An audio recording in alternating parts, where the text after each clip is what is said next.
नमस्कार।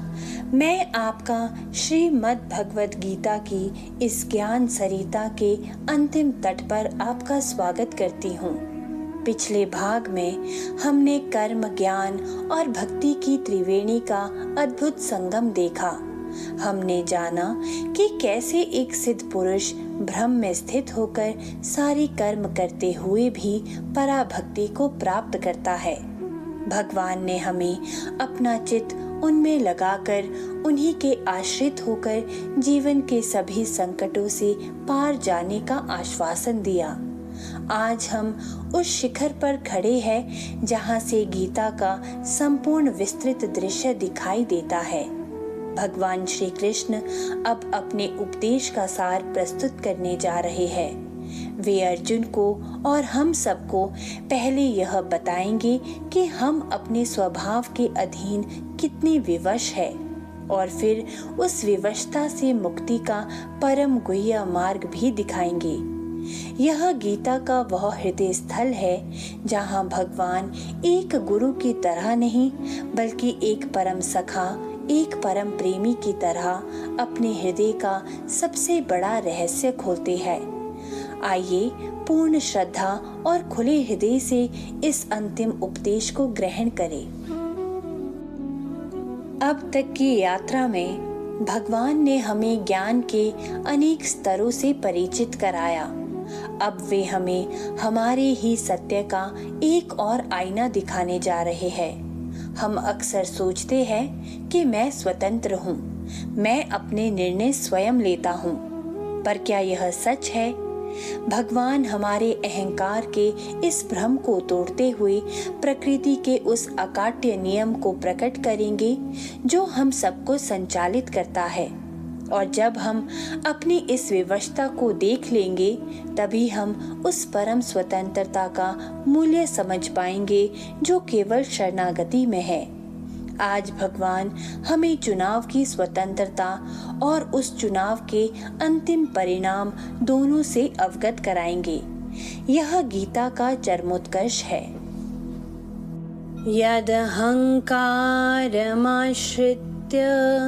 नायुत्स्य इति मन्यसे मिथ्यैष व्यवसायस्ते प्रकृतिस्त्वां नियोक्ष्यति स्वभावजेन कौन्तेय निबद्धः स्वेन कर्मणा कर्तुं नेच्छसि यन्मोहात् करिष्यस्य वशोऽपि तत्।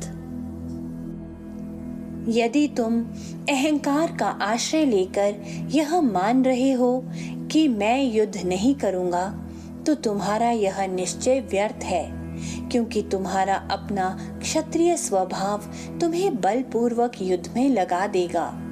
हे कुंती पुत्र, जिस कर्म को तुम मोहवश नहीं करना चाहते हो उसे भी अपने स्वभाव से उत्पन्न हुए कर्म से बंधे हुए विवश होकर करोगे। यहाँ भगवान अर्जुन के अहंकार पर सीधा प्रहार कर रहे हैं। अर्जुन का मैं कह रहा है मैं नहीं लड़ूंगा। कृष्ण कहते हैं तुम्हारा यह मैं तुम्हारी प्रकृति के सामने बहुत निर्बल है।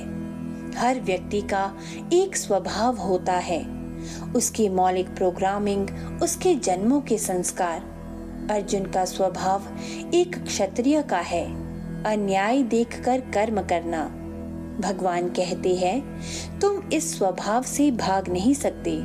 तुम्हारा अहंकार आज मना कर रहा है, पर कल जब तुम अन्याय देखोगे तो तुम्हारी प्रकृति तुम्हें विवश कर देगी। हम अपने स्वभाव से नहीं लड़ सकते, हमें उसे दिव्य दिशा देनी होती है।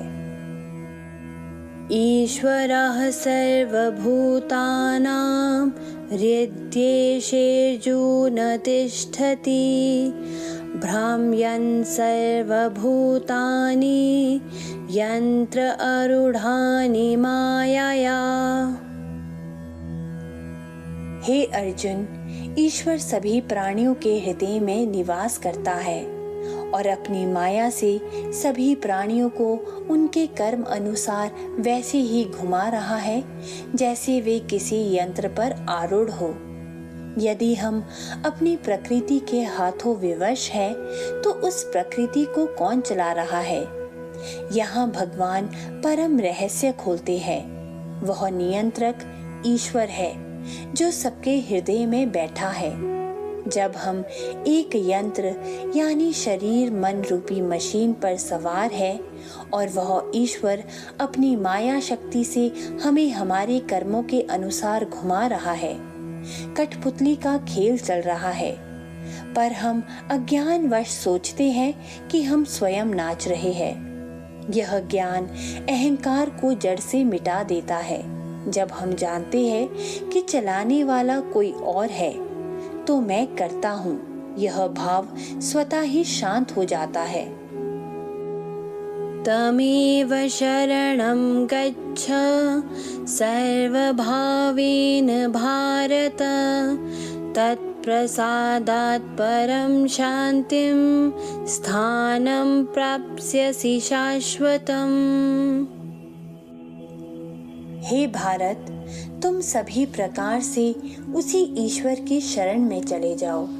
उसकी कृपा से ही तुम परम शांति को और शाश्वत परम धाम को प्राप्त करोगे। यदि हम यंत्र हैं और ईश्वर यंत्र चालक है, तो हमारी स्वतंत्रता कहाँ है? स्वतंत्रता उस यंत्र चालक की शरण में जाने में है। तम एव शरणम गच्छ, अर्थात उसी की शरण में जाओ। यही एकमात्र उपाय है। जब कठपुतली स्वयं को सूत्रधार को सौंप देती है, तभी उसका नाच दिव्य हो जाता है। भगवान कहते हैं, अपनी प्रकृति से मत लड़ो, उस प्रकृति के स्वामी की शरण ले लो। वही तुम्हारी प्रकृति को शुद्ध करेगा और अपनी कृपा से तुम्हें परम शांति देगा। इति ते ज्ञानमाख्यातं गुह्याद् गुह्यतरं मया विमृश्यैतच्छेषेण यथेच्छसि तथा कुरु। इस प्रकार यह गोपनीय से भी गोपनीय ज्ञान मैंने तुम्हें कह दिया है। अब तुम इस पर भली भांति विचार करके जैसा चाहो वैसा करो। यह गीता का और शायद विश्व के किसी भी धर्म ग्रंथ का सबसे उदार श्लोक है। परम सत्य को प्रकट करने के बाद भगवान अर्जुन पर कोई दबाव नहीं डालते। वे कहते हैं, मैंने तुम्हें सब बता दिया है, अब तुम स्वयं विचार करो और यथा इच्छसि तथा कुरु, अर्थात जैसी तुम्हारी इच्छा हो वैसा करो। भगवान हमें कठपुतली नहीं बनाना चाहते, वे हमें एक सचेत सहभागी बनाना चाहते हैं। सच्चा गुरु ज्ञान देता है, अज्ञान नहीं। वह हमारी स्वतंत्रता का सम्मान करता है। सर्वगुह्यतमं भूयः शृणु मे परमं वचः, इष्टोऽसि मे दृढमिति ततो वक्ष्यामि ते हितं। मन्मना भव मद्भक्तो मद्याजी मां नमस्कुरु, मामे वैश्यसि सत्यं ते प्रतिजाने प्रियोऽसि मे। अब सभी गोपनीयों में सबसे परम गोपनीय मेरे परम वचन को फिर से सुनो। तुम मुझे अत्यंत प्रिय हो, इसलिए मैं तुम्हारे हित की बात कहूँगा। अपना मन मुझ में लगाओ, मेरे भक्त बनो, मेरी पूजा करो और मुझे नमस्कार करो। ऐसा करने से तुम मुझे ही प्राप्त होंगे और मैं तुमसे यह सत्य प्रतिज्ञा करता हूँ, क्योंकि तुम मेरे अत्यंत प्रिय हो। अर्जुन की स्वतंत्रता का सम्मान करने के बाद अब कृष्ण का प्रेम उमड़ रहा है। वे कहते हैं, अब मैं तुम्हें सबसे बड़ा रहस्य बता रहा हूँ। इसलिए नहीं कि यह मेरा आदेश है, बल्कि इसलिए क्योंकि तुम मुझे बहुत प्रिय हो। यह ज्ञान का नहीं, प्रेम का कथन है। और रहस्य क्या है? भक्ति का चतुर्आयामी मार्ग। मनमना भव, मन में मेरा चिंतन करो। मद्भक्तः, हृदय से मेरे भक्त बनो। मद्याजी, कर्म से मेरी पूजा करो। माम नमस्कुरु, अहंकार से मुझे नमन करो। और फिर भगवान एक दिव्य प्रतिज्ञा करते हैं।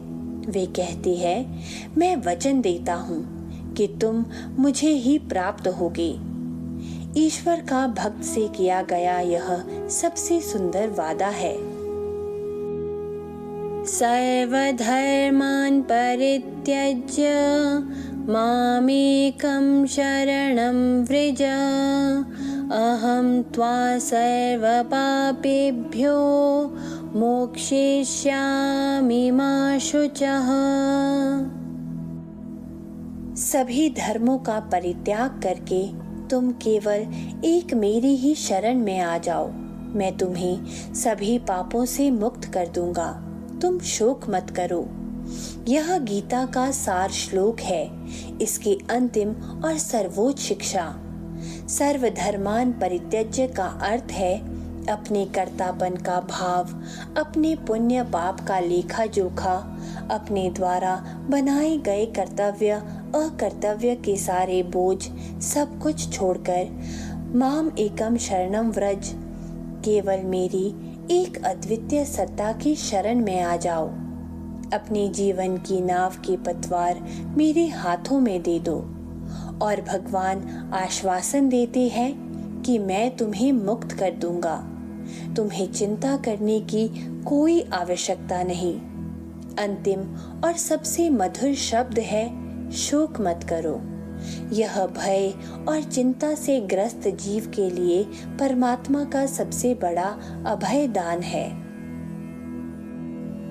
इदं ते न तपस्काय न भक्ताय कदाचन, न चाशुश्रूषवे वाच्यं, न च मां योऽभ्यसूयति। य इमं परमं गुह्यं मद्भक्तेष्वभिधास्यति, भक्तिं मयि परां कृत्वा मामे वैष्यत्य संशयः। यह ज्ञान तुम्हें कभी भी उस व्यक्ति को नहीं बताना चाहिए जो तपस्वी नहीं है, जो भक्त नहीं है, जो सुनने की इच्छा नहीं रखता या जो मुझसे द्वेष रखता है। जो व्यक्ति इस परम रहस्य को मेरे भक्तों में कहेगा, वह पराभक्ति को प्राप्त करके निसंदेह मुझे ही प्राप्त होगा। अंत में भगवान इस ज्ञान की पवित्रता और गोपनीयता को रेखांकित करते हैं। यह ज्ञान कोई बौद्धिक मनोरंजन नहीं है। यह केवल उन्हीं के लिए है जिनका हृदय शुद्ध है, जिनमें श्रद्धा है और जो सत्य को जानने की तीव्र इच्छा रखते हैं। और फिर भगवान इस ज्ञान को फैलाने का महात्म्य बताते हैं। वे कहते हैं कि जो इस संवाद को मेरे भक्तों तक पहुंचाता है, वह सबसे बड़ी भक्ति करता है और उसकी मुक्ति निश्चित है। गीता का ज्ञान केवल पाने के लिए नहीं है, बांटने के लिए भी है। आज हमने गीता की आत्मा का स्पर्श किया है। हमने अपनी विवशता को देखा और उस विवशता से मुक्ति का एकमात्र मार्ग शरणागति को जाना। भगवान ने हमें चुनने की स्वतंत्रता दी और फिर प्रेमवश हमें सबसे श्रेष्ठ मार्ग भी दिखा दिया। सब कुछ छोड़कर मेरी शरण में आ जाओ, शोक मत करो। यह केवल एक उपदेश नहीं, यह परमात्मा का अपनी संतान के प्रति एक करुणा भरा आह्वान है। गीता का उपदेश यहाँ लगभग पूर्ण होता है। अब केवल कुछ अंतिम श्लोक शेष है, जिनमें संजय इस दिव्य संवाद का समापन करेंगे और अपना अनुभव साझा करेंगे। हम गीता के इस महासागर के अंतिम किनारे पर खड़े हैं। अगली और अंतिम बार हम इस यात्रा को पूर्णतः प्रदान करेंगे। जय श्री कृष्ण।